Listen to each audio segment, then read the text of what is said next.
Beneath the cracked brick arches, iron chains rattled as beasts slavered in the dark. They said no man could calm the hounds' hunger, yet one slave walked among them unbitten, his shadow merging with theirs. The manor's foundations were older than the manor itself. They had been cellars once, or perhaps crypts, long before the first cotton seed had been sown. The air under those arches was forever damp, carrying the smell of rust and wet fur, a smell that clung to the skin like a disease. The walls sweated salt, and the brickwork, fissured like old teeth, seemed to lean inward, listening. A lantern swung from a hook hammered into the ceiling, its flame dull and sluggish, as though the darkness drank the light faster than oil could feed it. The hounds had been bred for blood, heavy-jawed brutes with scar-patched muzzles and eyes like tarnished pewter. They lay coiled in their straw pits, muscles tense even in sleep, breathing as one organism. The chains that tethered them were thicker than a man's wrist, bolted into stone blocks, and yet at night the manor shuddered with the sound of their straining. It was said in hushed tones that no overseer, no master, no hired handler could walk between those cages without losing a hand, a face, a life. Yet every night, when the rest of the household shunned the cellar, a lone figure descended the worn stone steps. Bare feet, scarred ankles, a ragged shirt sticking to a narrow back. The slaves whispered his name like a warning. Though no one could agree what it truly was, Jonas, Josiah, sometimes simply the keeper. He moved through the kennels like a shadow, teaching other shadows how to breathe. The hounds, who would have torn any other throat, pressed their heads low, lips trembling, a sound between a growl and a moan rising from their chests. He touched them not with hands, but with words spoken under his breath, syllables that had no place on the plantation's ledger. Some claimed it was Gula, others some African tongue older still, but the walls listened too, and those who tried to eavesdrop felt their knees weaken, as though the language had weight. In the slave quarters, children whispered that he had no shadow, that when he bent to stir their porridge, the fire bent too, as though it feared to touch him. One old woman, blind from the lash, told how she'd once seen him stand in the moonlight with the hounds circling him, and their eyes glowed white as milk, as if they had been emptied out. "He walk with they soul," she rasped, "and they souls walk with him." Above, the mistress of the house slept with a silver crucifix under her pillow and a pistol on her nightstand. Her husband pretended not to hear the low singing that drifted up from the cellar. He had bought the keeper cheap, thinking him weak, a scarred field hand unfit for the plough. Now he paid him nothing and feared him much. The night of the first frost the air turned brittle, and the lantern light wavered like a dying heartbeat. The keeper descended the stairs as always, a bone-handled knife hanging from his belt, not for the dogs but for something else. His feet left no sound on the stone. In the stalls the hounds twitched and whined, eyes rolled white, nostrils quivering at a scent only they could sense. He crouched at the center of the kennels, palm pressed to the floor, whispering faster than usual. His voice carried an undertone like water running backward, a cadence that curled around the ears and slipped behind the skull. One hound, a grey brute with a split ear, rose and padded toward him. Its chain tightened until the link squealed, but the dog kept moving, link stretching like softened wax. The keeper held out his hand, and the dog pressed its muzzle into his palm with a groan like a dying man's. "Hungry, but not yet," he murmured, the words less English than breath. "Soon you will eat what you have dreamed of." In the corner cage, a younger dog threw itself against the bars, foam spraying from its mouth. It snapped at the dark between them, but the keeper only turned his eyes upon it. Slowly, impossibly, the dog sat, its hackles flattened. One by one the others followed, as if his gaze were a chain stronger than iron. Upstairs a floorboard groaned. Someone had lingered past curfew. The keeper's head tilted, listening. In the faint reflection of the lantern glass, his eyes looked wrong, black not like pupils but like ink bleeding through paper. "Who's there?" a voice hissed from the stairwell. It was Samuel, the youngest stable hand, drawn by a dare and the scent of forbidden power. His bare toes curled on the first step. "You should not watch," the keeper whispered without looking up. The sound was not a threat, but the kind of warning that comes after the blade has already fallen. I just wanted to see—" The boy swallowed. "How you do it?" The keeper rose, and the hounds rose with him, a ripple of fur and chain. "You do not see," he said softly. "You are seen." The lantern flickered, and the shadows on the wall stretched long, their shapes no longer matching the dogs they belonged to. In those stretched silhouettes, jaws opened too wide, teeth glinted like whetstones, and the boy's breath came quick and shallow. "They know your scent now," the keeper murmured. "Go back upstairs before they remember their hunger." But Samuel could not move. He stared as the hounds lowered themselves, paws creeping forward like supplicants, their chains clinking in a slow rhythm, not unlike a prayer. The keeper's voice fell to a hum, and the air grew heavy as wet soil. Somewhere above, a door slammed, the sound echoing down the stone throat of the stairwell. The boy turned, but in that moment every hound lifted its head and exhaled at once, a hot gust that snuffed the lantern out. For a heartbeat, the darkness was absolute. When light sputtered back, catching on a stray coal from the brazier, the boy was gone. Only his footprint remained on the first stair, a bare, wet print that smoked as though seared into the wood. The keeper closed his eyes, whispering something that might have been a prayer or a curse. Around him the hounds shifted, restless, teeth chattering, not with cold but with anticipation. The chains trembled, and for an instant he looked less like a man and more like their reflection, his shadow merging with theirs until there was no border at all. He lifted his hand and pointed toward the stairwell. Every head turned. "Not yet," he told them again, voice rough as gravel, "but soon." Above, the manor creaked, a sound like an old throat clearing before speech. The silver crucifix under the mistress's pillow cracked down the middle. The wind pressed its face to the shutters and did not dare to enter.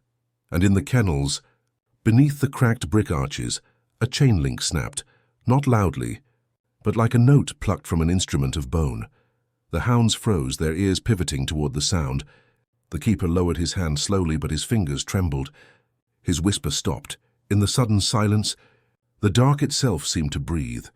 Then something moved at the farthest edge of the kennels, something larger than a hound, its shape blurred, its eyes twin sparks of chalk white. It stepped forward, until only the bars stood between it and the keeper. The hounds whimpered and pressed themselves to the floor. He stared back at it, lips parting, no words left to shape. The last lantern flame guttered and died. In the dead hours, a strange whistle threaded through the cotton fields like a serpent's hiss. The overseer's lash lost its power when the sound rose, and even the wind dared not carry it. The plantation before dawn was a corpse, still warm. Mist lay heavy over the cane and cotton like a burial shroud, muffling sound, blurring shape. Trees hunched like old women at prayer. The air was thick with the scent of iron soil, dew, and the sweat of people who would soon bend to their tasks. No rooster crowed, no bell clanged to mark the hour. Only the faint creak of the manor's shutters broke the stillness. Then, as though rising from the roots themselves, a whistle began to uncoil. It was not a tune any of the field hands recognized. It slithered over the rows, neither high nor low, neither man's nor woman's.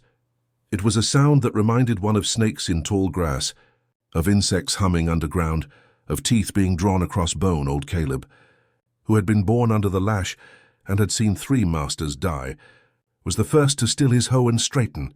"That's it again," he muttered, but the mist ate his voice. His daughter Ruth, stooping nearby, shivered, as if a cold hand had brushed her back. "It's sounding closer," she whispered, though she could not say from where. Across the field, the overseer paused, his whip coiled like a dead serpent in his fist. He had been walking toward a lagging line of pickers, ready to unspool the lash, but the whistle struck him like a thrown stone. The sound seemed to slip behind his eyes. He lifted his head, scanning the horizon, and for a moment his face looked slack like wax melting. Somewhere deeper in the fog, a dog barked once and then choked off into silence. The whistle continued, patient, winding through every furrow. The workers felt it in their teeth more than they heard it. Their hands faltered. They forgot to stoop. The overseer's fingers twitched around the whip handle. He raised it once, twice, but each time the whistle rose a note higher, and his arm fell back to his side as if weighted. His boots sank in the mud. Sweat beaded on his brow, though the morning was cool. "Who's blowing that damn thing?" He barked, but no answer came. At the far end of the rows near the tree line, a figure moved, tall, narrow, its shoulders draped in something ragged. It might have been a man, but the mist curled around it in strange ways, as if following rather than hiding it.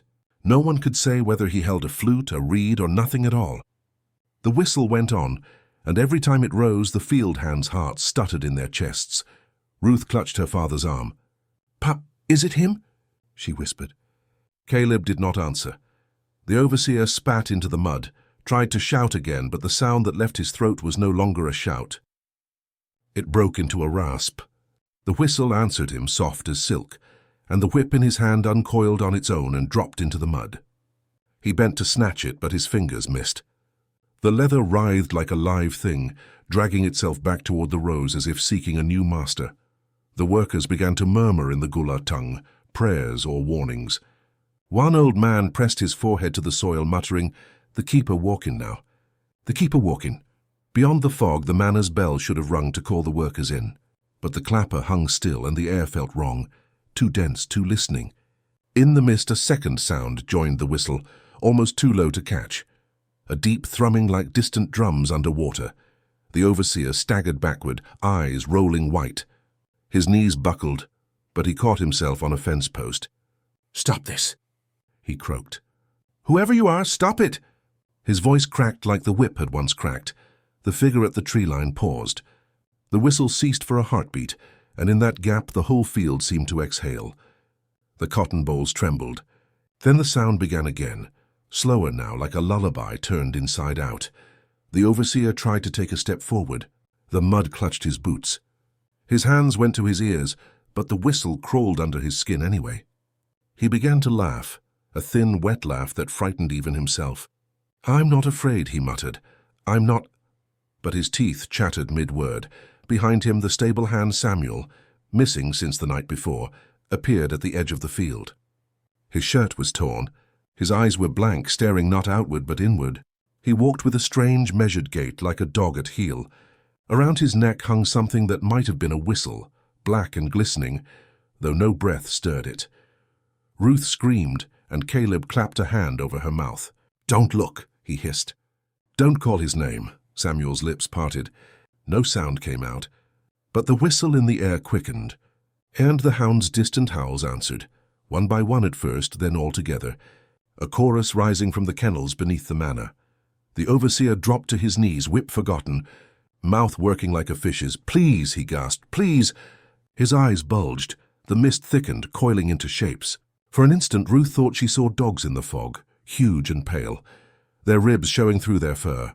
They prowled just out of reach, jaws open in silent panting. The whistle reached a final piercing note. The overseer convulsed, clutching his head. The whip he had dropped coiled itself around his ankles like a snake and tightened. He toppled forward, face in the mud. The leather bit into his flesh, drawing blood in a neat spiral. Samuel stood unmoving.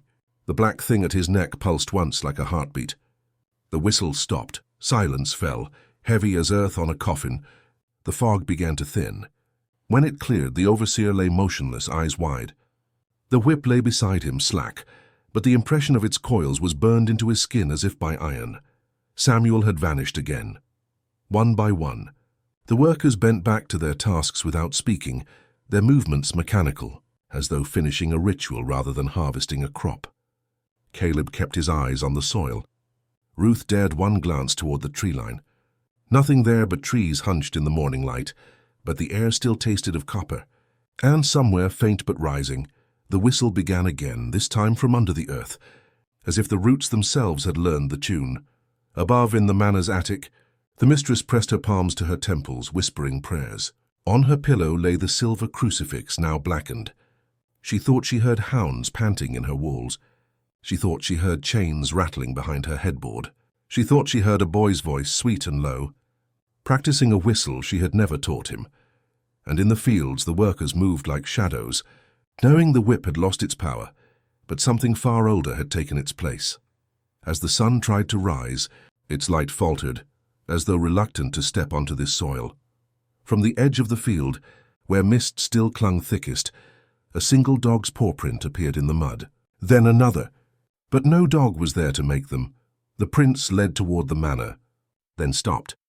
Then began again, deeper, as if something heavier now walked in their shape. The whistle climbed softer, softer, until it was no longer sound, but a pressure behind the eyes. Every crow fled the trees at once, and then the bell in the manor tower rang by itself, one dull toll and cracked down the middle. On nights when the moon was strangled by clouds, The hound's eyes burned white in the mist. No one saw their keeper's lips move, but the beasts crouched low, as though kneeling before a darker master. The fog rolled in that night like an army without sound, swallowing fences, rose trees, and even the shape of the manor itself. The bell in the tower had cracked at dawn, yet it swung now in the windless dark, clanking once and then falling still, as if something unseen had touched it with a claw. No stars showed. The moon was a smothered ember behind the clouds, and every breath tasted of stone and iron. Down in the kennels the hounds stirred long before the door opened. Straw shifted under their paws. Chains trembled. Their eyes shone in the dark, but not with reflection. This was a light of their own, milk-white cold, burning like lanterns carried through a cave. They stared not at the door, but at the ceiling, nostrils flaring at a scent that drifted down through the stone like smoke.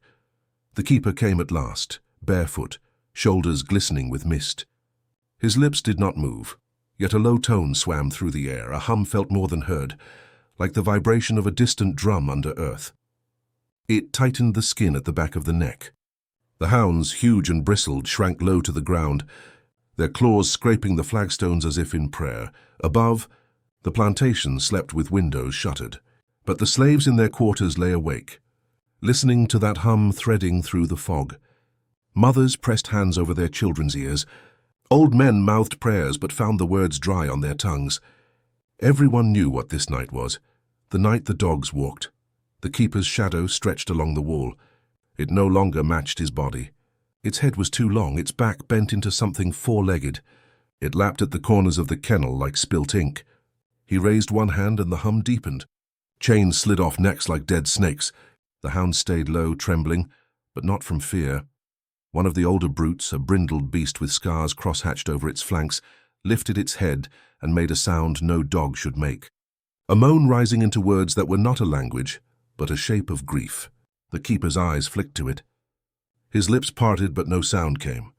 He only nodded once, slow, deliberate, and the dog pressed its muzzle to the floor. Outside, the fog thickened until the trees looked like drowned men reaching up from the soil. The fields were empty, but paw prints began to appear one by one, wet marks pressed deep into the mud, leading nowhere. Lantern light from the manor windows caught on nothing but mist, yet moving shapes flickered at the edge of sight. White eyes, low bodies, a ripple of muscle and fur. In the kitchen, the mistress clutched her silvered pistol, finger trembling on the trigger. She thought she heard someone breathing against the glass of the window. When she peered out, she saw only fog. Then two pale points glowed back at her, level with her own eyes, before vanishing. She slammed the shutters and dropped the pistol. Her crucifix had turned so cold it burned her skin. Back in the kennels, the keeper spread his hands like a preacher. The hounds rose one by one, teeth glinting like a field of tiny sickles. Their eyes were brighter now, throwing pale beams against the arches. It was not light but memory. Images flickered there, scenes of lashes and chains, of blood in furrows, of men laughing while others screamed. The dogs' mouths opened. No sound came, but the air filled with the taste of copper and rain. The keeper stepped between them. His lips still did not move, but his shadows did, its mouth opening wide, whispering things too fast to catch. The hounds crouched low, tails pressed to the floor, as if something even darker had entered the room. For a heartbeat, the lantern glow of their eyes dimmed. Then outside a whistle sounded. Not his. A thin, high note like a bone flute being played with blood. The dogs jerked up. The keeper's head snapped toward the stairwell. His own hum faltered. From the far wall of the kennels a seam appeared in the brick, a crack running like a vein. Air seeped through it, cold, damp, older than the plantation, smelling of marsh water and graves. The hounds whined. The keeper took a step back. His shadow stayed where it was. Upstairs, a stable door slammed. Footsteps ran across the courtyard, but the fog swallowed them before they reached the gate. The whistle rose again, nearer now, threading through the bricks. The dogs' eyes blazed, and for an instant their teeth looked longer, like splinters of moon. The keeper raised his hands to still them, but this time they did not bow. They stood tall, hackles up as though answering another master. Their chains lay in coils on the floor, whispering like grass. The hum in his throat died. The fog poured through the crack, and with it came a shape, low, broad, white-eyed, its outline flickering between dog and man and something older. It stepped onto the kennel floor, leaving no prints. The hounds bent their heads, the keeper whispered at last, voice thin as paper. "Not yet," he said. "Not until I call you." But the shape's mouth opened and a whistle came out, soft and endless. The hound's eyes turned whiter still, brighter than lanterns, until the walls shone with their glow. They began to move toward the stairwell, silent, streaming like water, their teeth gleaming in the fog. The keeper reached for his knife but found his hand empty. His shadow had taken it. From the cracked bell tower above came a single dull toll. The mistress dropped her pistol and screamed. The windows of the manor burst outward, glass tinkling into the fog. And down in the kennels the hounds flowed past their keeper, white-eyed, teeth like lanterns in the mist, answering a whistle that was not his. In a language older than the plantation itself, promises were muttered over raw meat and spilled blood. Those who eavesdropped claimed to hear the soil itself breathing underfoot, waiting to devour. The fog had rolled past the rows of cane, past the slave quarters, past the cracked bell tower, and now it lay pressed against the very bones of the earth. Roots bulged upward like knuckles through skin. The hounds were gone from the kennels, their lantern eyes fading into the night. Only the keeper remained, crouched on the flagstones, palms pressed flat as if listening to the ground. Beneath him, the stones trembled faintly, not from footsteps but from something slower, deeper, a pulse moving through clay. The crack in the brick wall had widened in the hound's passing. It exhaled a damp, fetid smell, the smell of a cellar long sealed or a grave newly opened. From that darkness the sound of a slow breath rose and fell, not air but soil shifting against soil. He had not heard that breath since the crossing. On the deck of the ship that had stolen him, a fevered old priest had whispered of bargains made when the world was still swamp and bone. The keeper had turned his face away then. He had hoped never to hear it again. But now the breath of the earth was here, threading through the crack, and the words he had buried in his chest for years rose to his lips without asking. He tore a strip of cloth from his sleeve, dipped it in a pail of raw meat juice the hounds had left behind, and spread it across the flagstones in a spiral. The spiral glistened darkly, a crude sign but older than chalk and ink. His whisper began as a hum, then thickened into syllables, consonants that clicked like insects, vowels that rolled like water under roots. "He did not pray," he recited. Above him the manor's windows flickered with candlelight. Behind the shutters the mistress clutched her crucifix to her lips, hearing only the faintest rumor of that chant and thinking it whined. In the slave quarters the children whimpered, pressing their faces into their mothers' skirts.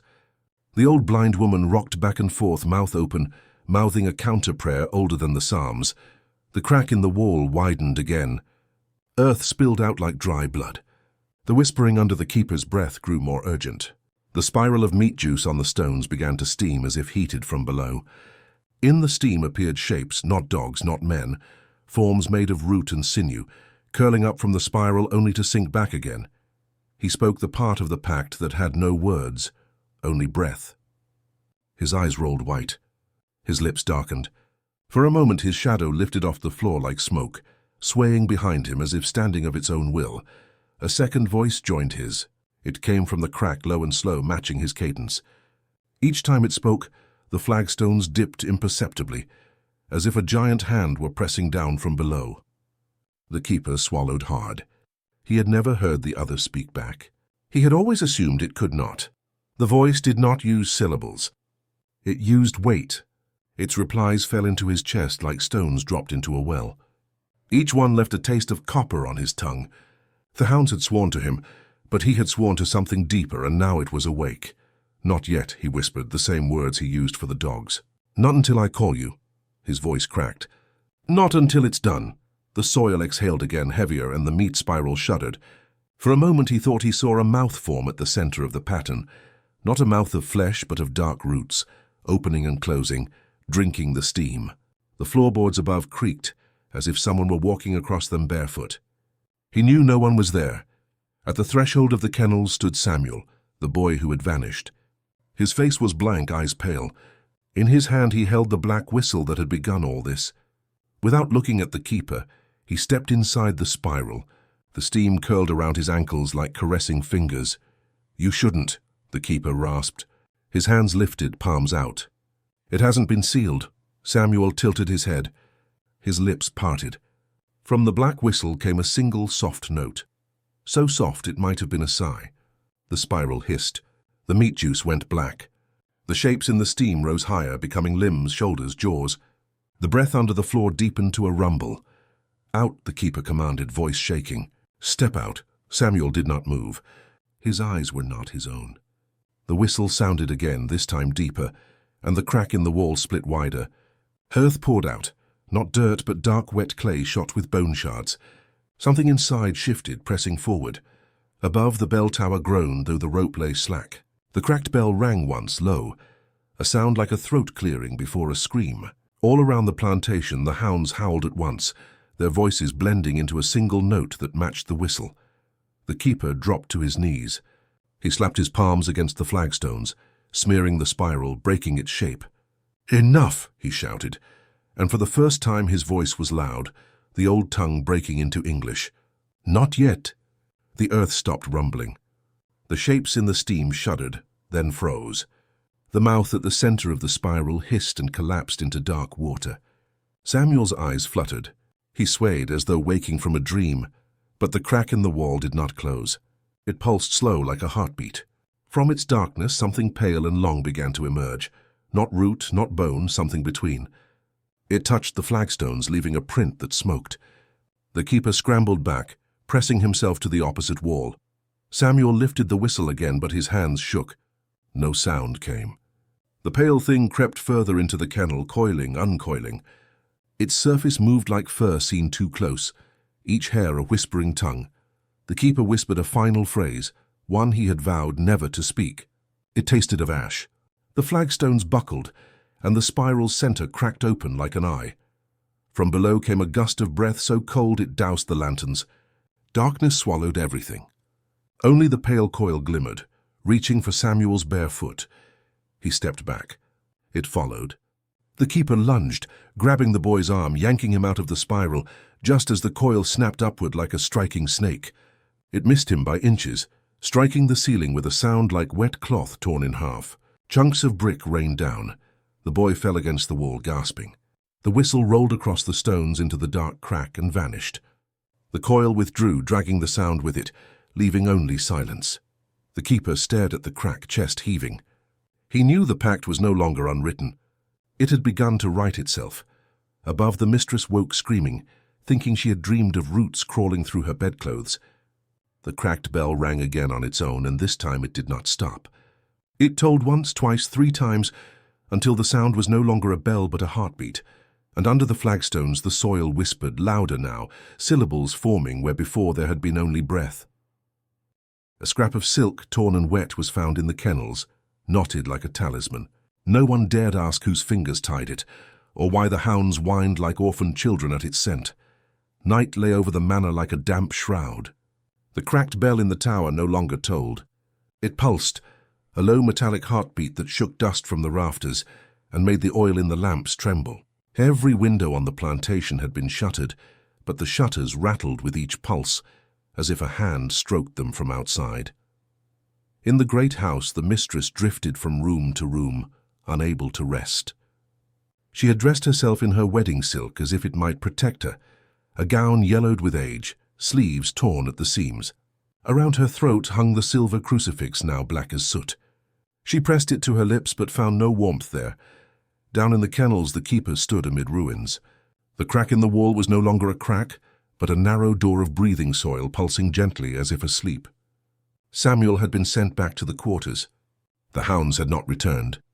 The flagstones were streaked with meat juice and claw marks, and at the very center of the spiral lay something he had not placed there, a scrap of silk, torn and damp with blood, tied into a knot no slave woman would dare tie. It smelled of lilac water and gunpowder. He crouched and touched it with one finger. The blood was not his. It was not Samuel's. It was not from any of the dogs. It was lighter than any blood he had smelled before, almost sweet. When he lifted the silk to his nose, the hound's scent rose with it, a whimper, a pant, a memory. He dropped it as if burned. Above, the mistress paced the corridor outside her husband's locked study.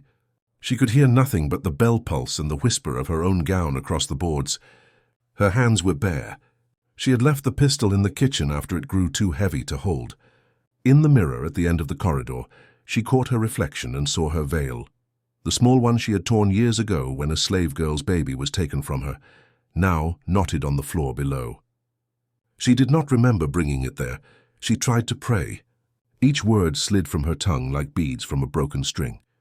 The air smelled of kennel straw and wet fur. Something padded along behind her, soft and deliberate. She turned.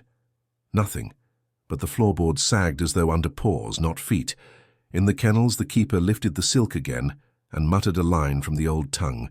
The knot tightened under his fingers. He turned it over and saw, stitched in pale thread, a sigil that did not belong to this land. A circle with 3 teeth and a line through its center. His stomach turned. He knew it from stories told on the crossing. A mark of calling, a marker of what had once been promised. He pressed the silk to the breathing crack. The soil hissed and drew back as though tasting it. A wet sound rose from below. Not a growl, not a whistle. Something between a child's cry and a dog's howl. The keeper dropped the silk. The soil whispered his name. Upstairs, the mistress reached the top of the stairwell. The fog had crept inside the house. It curled around her ankles like a familiar. From its white folds, eyes blinked. Not lantern eyes, but small pleading ones like puppies waiting to be lifted. She clutched her crucifix and whispered, "Forgive me," though she could not have said to whom. Then she felt it, a tug at her hem. She looked down. A hound's paw print appeared on the polished floorboards, dark and wet. Another, closer, another, but no hound stood there, only fog. She backed against the wall, heart hammering. The cracked bell above them rang once more, louder now. Each toll a nail driven into her skull. She dropped to her knees, clutching her head. In the echo of the bell, she thought she heard her own name barked in a dog's voice. In the kennels, the keeper's shadow rose off the wall again, stretching long, its head tilting like a listening animal. He whispered a command in the old language. The breathing crack paused. The soil held its breath. But the silk still lay at its edge, glistening darkly, and a pale tongue of root slipped out to touch it. He snatched it away and wrapped it round his wrist like a bandage. Immediately his skin burned. He gritted his teeth, muttering the counter-syllables. The burn subsided to a cold numbness. He looked up toward the ceiling, where the bell tolled and the mistress moved above. She was descending the stairs now, gown trailing, crucifix swinging. Her eyes were unfocused, lips moving.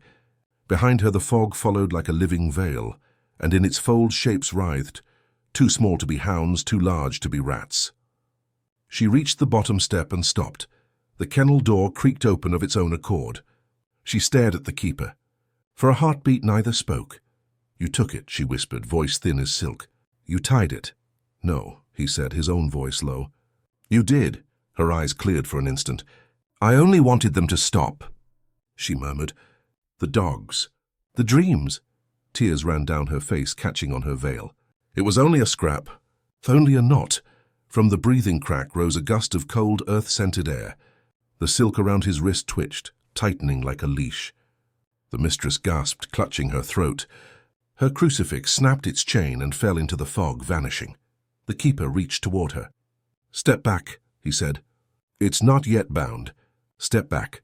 But she took a step forward instead. The fog rolled between them, carrying the scent of lilacs and blood. Her gown brushed the flagstones. The hound's distant whining swelled to a keening cry, and the breathing crack widened as if smiling. The mistress's veil slipped from her hair, fluttering down like a wounded bird. It landed beside the first scrap on the stones. Both knots pulsed in unison, darkening, threads turning slick. The soil beneath them shuddered, whispering not her name nor his, but something older. Something both of them had tried not to remember. The keeper lunged for the silk, but the mistress moved faster, pressing both scraps to her chest. "Then let it end," she said, voice breaking. "Let it end tonight." The flagstones cracked under her feet. The soil surged upward, roots coiling around her ankles. Her mouth opened in a soundless cry as she was lifted an inch off the ground. The silk glowed briefly, then went black. The fog burst outward like breath from a lung. The bell tolled once more. All the candles in the manor blew out at once. In the dark, the keeper saw only her eyes, wide, reflecting a white light from somewhere below. Then the roots yanked her downward. The floor swallowed her to the knees, then to the waist, leaving her arms outstretched, veil fluttering. The hound's cry turned to a single long note, like a whistle cut from bone.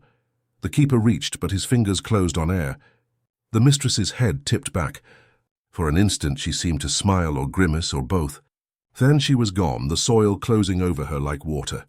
Silence fell. The breathing crack pulsed once and went still. The scraps of silk were gone.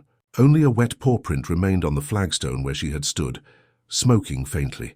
Above, the cracked bell split the rest of the way and fell from the tower into the courtyard with a sound like a coffin lid slamming. That night the clock froze. The plantation's bell did not toll. Yet every dog barked as one. A single shadow crossed the courtyard, and the moonlight recoiled as if burned.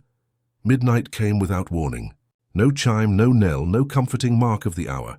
Only a hush so complete that even the crickets forgot their music. The great iron clock in the tower had stopped, with its hands nailed at 11:59, and the cracked bell, which had tolled like a heartbeat for weeks, lay split in the courtyard like a gaping skull. The air was feverish and still.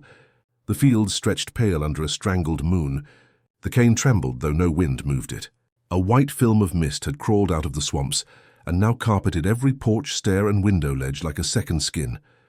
From inside the house came the sound of shutters banging, though they had been bolted shut.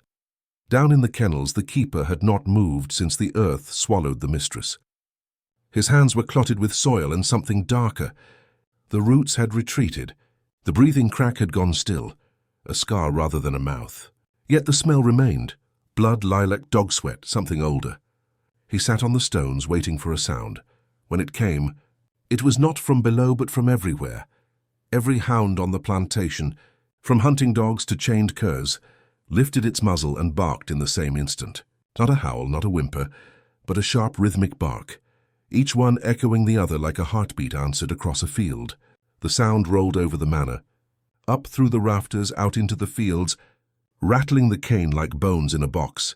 The overseer, who had been drinking himself to sleep in the carriage shed, stumbled into the courtyard with a lantern. Its light was thin and yellow, swallowed by mist before it reached his boots. He looked up at the tower and saw the clock's frozen face staring back. He looked down and saw the bell, split as if by an invisible hammer. Something wet moved in the crack between its halves, a small paw, hairless, retracting like a crab. He backed away, crossing himself. "Keeper," he called hoarsely. "Where are you?" No answer.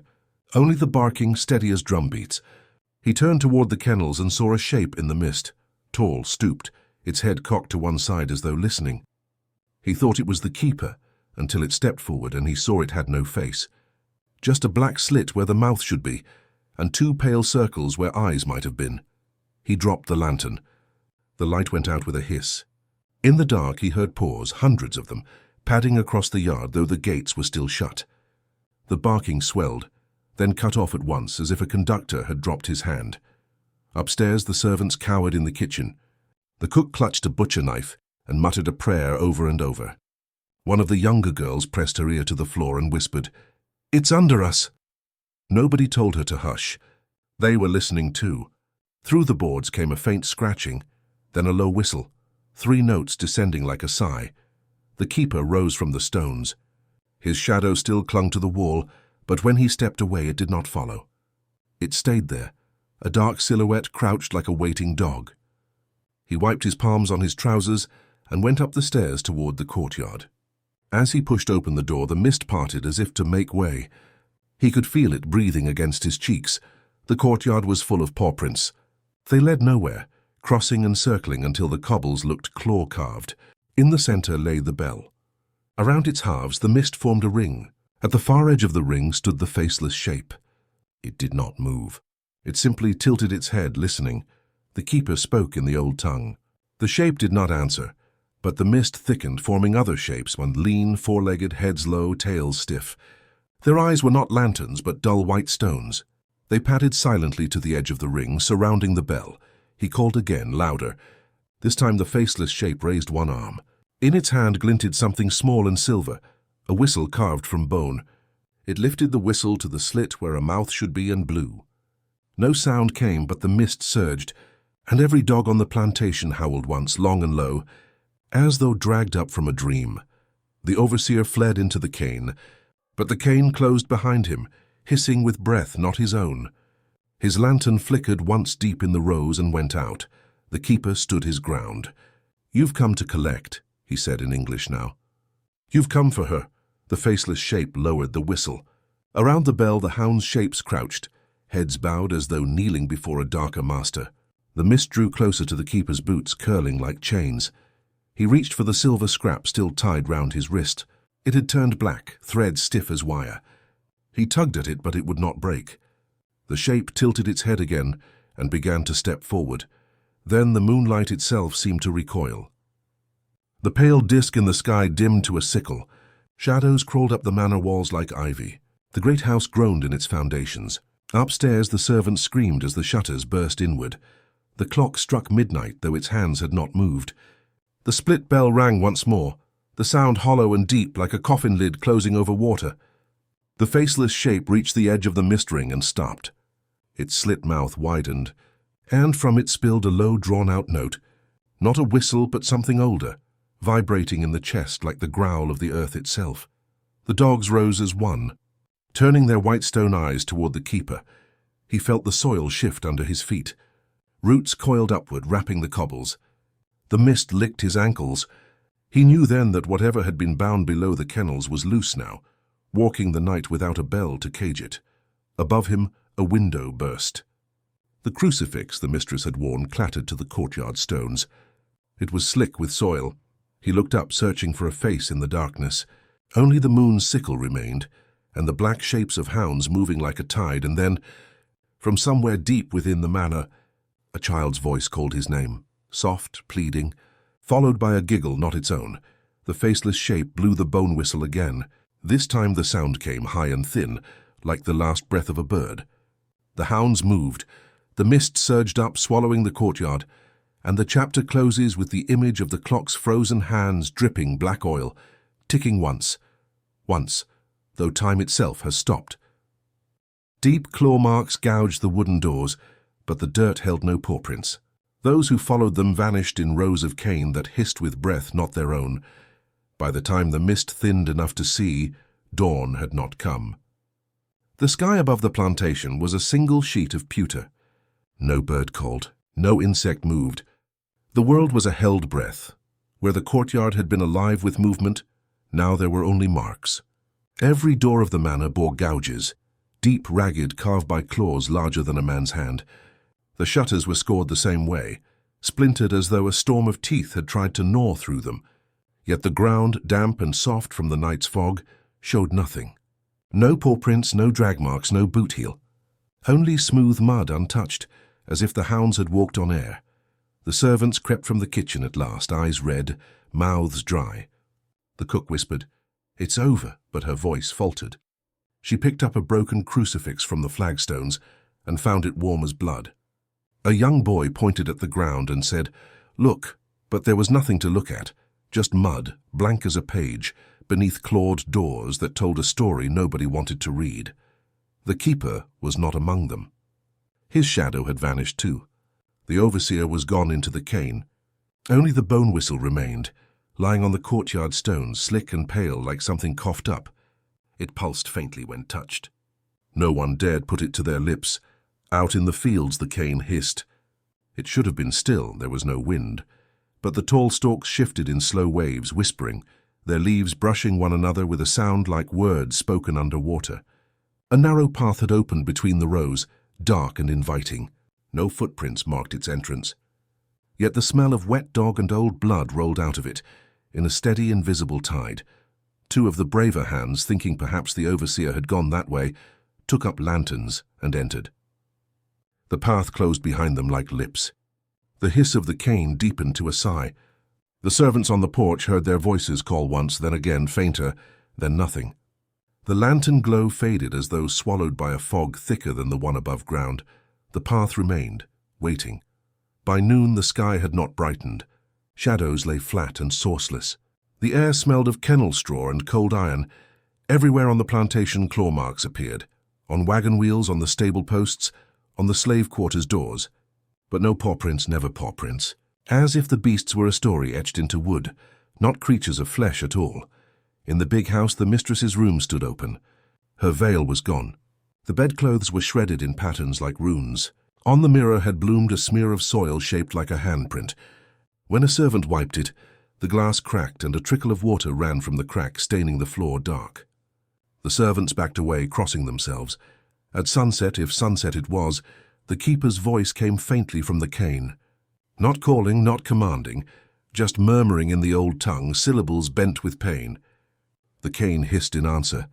The path opened again. This time no one dared enter. Then came the tracks. They started at the edge of the field as long, gouging claw marks as if a massive animal had dragged itself forward. But when they reached the dirt road, they stopped. Not faded, not covered, simply ceased. Beyond them, the road was blank. It was as if whatever left them had stepped into a world the rest could not see. At nightfall, the bone whistle on the courtyard stones cracked down the middle. From its crack rose a curl of mist shaped like a paw, then like a hand. It beckoned once toward the fields and dissipated. The dogs chained at the far pens began to whine and pull, their collars straining, eyes white. They looked not toward the manor but toward the cane. No moon rose. The clock in the tower still showed 11:59. A boy, the youngest servant, could not bear the hiss any longer. He took a lantern and slipped into the field. "I'll bring him back," he whispered, though no one had asked. The cane parted for him. The hiss rose to a hum. He followed the gouged tracks until they ended at blank dirt. He held the lantern high and called the keeper's name. The flame guttered. The hiss became a low, wet breathing. He turned to run, but the path behind him was gone. Stalks pressed against his shoulders like hands. The lantern went out. In the brief afterglow, he thought he saw eyes, not lantern-bright but pale and blind, opening all around him at knee-height. Then the dark closed. Back at the manor, the servant saw the lantern glow wink out. The cane lay still. The hiss stopped. The path remained empty, but in the mud at its mouth a single mark appeared. Not a paw print, not a footprint, but a print shaped like a knot of silk. They shut the doors and barred them, but claw marks blossomed across the wood even as they watched, fresh and wet. Still the ground remained blank. Somewhere deep in the cane a whistle blew, high, bone-thin, 3 notes descending. The dogs in the pens crouched low, tails between their legs, as though kneeling before a darker master, and above the plantation the sky itself seemed to ripple, as if something enormous had passed between it and the earth, leaving no shadow, no sign, only the echo of paws walking on nothing. Chains meant for man lay empty and gnawed, as if something had been chewing iron in the dark. The kennel gates swung open, but the hinges did not creak. "No," they whispered. It began with the sound of metal breathing. In the still plantation night, long after the hiss of the cane had died, the iron chains on the posts outside the quarters began to tremble, links rasping softly against one another. No one was touching them. No wind moved them. They swayed and shivered as though dragged by invisible teeth. By the time the first servant saw them, the shackles were bent into shapes like ribs and jaws. Down at the kennels, the doors stood ajar. The hinges moved back and forth without sound, not squealing, not creaking, but whispering, dry words too low to catch. Where once the dogs had been tethered, there was only straw pressed flat, and chains scattered like shed skins. Each chain bore marks, dents like molars, grooves like a tongue had run along the iron until it wore thin. In the courtyard, the split bell lay half submerged in mist. On its lip rested a heap of collars, tags still attached. They were slick with soil, as though dug up from a grave. One still held a tuft of fur grey as ash. Inside the big house, the servants tried not to hear. They had barred the doors with planks and iron spikes, but the metal had softened under their hands, warm, yielding like clay. The cook muttered, "It's feeding," but no one asked what. They all smelled it now. Hot metal and wet dog, a forge and a kennel braided together. In the fields, the cane had formed clearings. In each clearing lay something once human, not a body but a likeness pressed into the mud, as if someone had lain down and been swallowed by it. Over each impression lay a chain, coiled neatly like a serpent after a meal. The keeper stumbled out of one such clearing near dawn. His eyes were black with lack of sleep, his lips moving. He carried no lantern. Around his wrist the silk had frayed to threads, but the threads glimmered faintly in the grey light. "They're not bound," he whispered. "They're not bound anymore." He came to the kennels and stopped. The gates hung open. The troughs were empty. In the center of the straw lay a heap of chains gnawed through, ends curled like bitten bones. Beneath them, carved into the flagstones, was the old sigil, circle, 3 teeth, line. But now it bled rust as though fresh. He touched one of the chains. It was warm and wet. He put it to his ear and heard chewing, distant, deep, as though far below the earth something worried at a mouthful of iron. He dropped it and backed away. In the slave quarters, the remaining hands huddled, trying not to breathe too loudly. One of them, an old man with clouded eyes, began to hum under his breath, a hymn older than the plantation. The chains on the walls shifted, links twisting into the same shape as his melody. He stopped. The chains settled. "It hears us," he said. At noon, though the sun was a pale disk, the ground around the kennels began to sink. Straw and iron slid into a hollow that had not been there the night before. The keeper watched as the last of the chains disappeared into the soil, coiling like snakes into a burrow. He did not try to stop it. His shadow on the wall beside him stretched long and thin, its mouth opening wider and wider, though his own lips were closed. From the hollow rose a smell of blood and fire. The kennel hinges whispered louder, syllables now, almost words. "Feeding," they hissed. "Feeding." Then the soil bulged.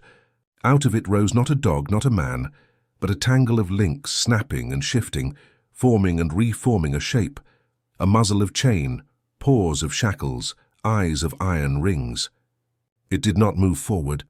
It crouched, waiting as though for a command. When it exhaled, the whisper of all the hinges in the yard echoed its breath. The keeper spoke the old command, but the thing did not obey. Instead, the heap of chains behind it quivered and crawled, joining its body, swelling it larger. In moments it filled the hollow, a beast made entirely of bondage, breathing steam. One of the braver servants stepped from the quarters and cried, "Master!" Thinking perhaps it was some conjure of the overseer, the beast turned its iron head. Where a mouth might have been, chains uncoiled, links stretching, dripping black oil. It opened, and the sound of gnawing poured out as if hundreds of jaws chewed metal all at once. The servant dropped to his knees. The beast did not pounce. It simply stood, breathing, and each breath drew the chains from the walls, from the posts, from the manacles on the doors. The iron streamed across the yard like water, winding into its body, disappearing. The keeper raised his hands. "Enough," he said. "You're fed." The beast's chain muzzle shifted. Something like a head lifted, and from deep inside came a low whistle, 3 notes descending. Every real dog on the plantation answered, wherever they were, with a single long howl. Then the beast sank back into the hollow, dragging the last of the iron with it, and the soil closed over it like a lid. Silence. Only the whisper of hinges, fading. When the keeper looked at his wrist, the silk was gone. In its place was a band of rust shaped like teeth. He turned toward the manor. The doors were clawed through to splinters. Inside, the hallways were lined with neat coils of chain, each one gnawed through, ends frayed like bitten hair. The mist inside was thicker, tasting of iron. At the top of the stairs, a single paw print waited. Not iron, not mud, but made of something like black ash. It led upward. The keeper followed slowly, feeling the weight of every step. Behind him, the yard lay empty of iron, empty of sound. Above him, the house creaked as though its beams were being chewed, and somewhere in the upper rooms, faint as a breath, a whistle blew again. The hunters became the hunted, driven by a sound older than the plantation's name. Bloodhounds without collars moved like specters, their muzzles slick with something warmer than dew. It began before dawn, though dawn never really came. The sky remained a slab of ash, a ceiling over the cane. The bell was gone, the chains gone. What remained of the old order? Collars, whips, iron posts had been eaten or melted, leaving only pale grooves in the ground like ribs exposed. Out in the fields, the overseer's men, the hunters as they called themselves, had gathered, rifles trembling in their hands. They were used to hunting men with dogs. They were not used to being driven by them, but the sound in the night had grown unbearable. A whistle of bone, 3 descending notes echoed by every hound still alive. The men had lit torches and gone into the rows, thinking to find the keeper, the mistress, anyone. They had found only fog and claw marks that began in front of them and ended at their feet. Now they stood in a clearing, hacked from cane, ringed by paw prints that appeared and vanished as they watched. The prints were large, splayed, heavy. One man spat and whispered, "No dog walks like that." Another muttered a prayer in a language older than the South. Their leader, a lean man with eyes like coins, raised his rifle and hissed, "We hunt what hunts us. Fire when it shows, but it never showed." It moved between them as a smell, as a draught of cold breath, as a shifting of mist. Every time they turned, paw prints appeared where they had just been standing, leading nowhere. The keeper stood on the porch of the manor and watched the cane sway. He could hear them calling, their voices high and cracked. He did not move to warn them. Around his wrist the rust band glowed faintly, teeth marks pulsing. In the yard at his feet, the bone whistle had rolled to a stop, cracked open like an egg, a dark yolk of mist seeping out. Then the hounds came, not from the kennels, those were empty, but from the cane itself. Dozens, then hundreds, shapes of dogs without collars, without eyes, mist pouring from their jaws. They moved silently at first, padding through the rows in lines like soldiers. When they reached the clearing, they began to circle the men, muzzles down, tails stiff. One hunter fired. The shot went into fog. A hound turned its head, and the mist within its muzzle slid over the man's boots, soaking them red, though there was no wound. He screamed and dropped his rifle. The dogs did not leap. They closed the circle tighter. The leader raised the whip he wore at his belt, a relic more for show than punishment now. He cracked it once. The sound died in the air, swallowed. The dogs' ears did not flick. They began to breathe in unison, a sound like a bellows. From somewhere deep inside the cane, a whistle blew. Long, low, bone-thin. The dogs froze, muzzles lifting. Then, as one, they moved. The clearing exploded with movement. The men fired, screamed, swung their rifles like clubs. The hounds slipped between them, bodies of mist and fur, jaws slick with something warmer than dew. They did not tear flesh as dogs do. They brushed against the men, and where they brushed, iron dissolved, rifles, belt buckles, buttons, until the men were left clutching splinters and screaming. The keeper closed his eyes. He could see them in his mind, the masters running through the cane, pursued not by men but by their own hounds, remade, unleashed. Each man fell into silence one by one, not because he was dead but because the cane swallowed his voice. Only the whistle remained, playing 3 notes over and over, each one lower than the last. At the edge of the field, one hunter stumbled back into the open yard. His face was pale, his hands empty. "They're not dogs," he whispered. "They're not." And then his shadow lengthened, rose up and pulled him backward into the mist without touching him. The fog rolled closer to the manor. The keeper stepped back across the threshold. In the hall behind him, the walls were lined with paw prints of ash leading upward to the mistress's rooms. The ceiling creaked as though something walked there on all fours. From the cane came a final scream, high and thin, cut short. The dog's breathing stopped. The whistle blew once more, a single low note like a bell tolling from underground. Then silence.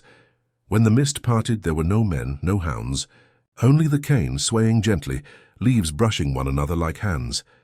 On the ground lay a circle of collars, tags still attached, and in the center of the circle a single rifle, barrel bitten through as if by teeth of iron.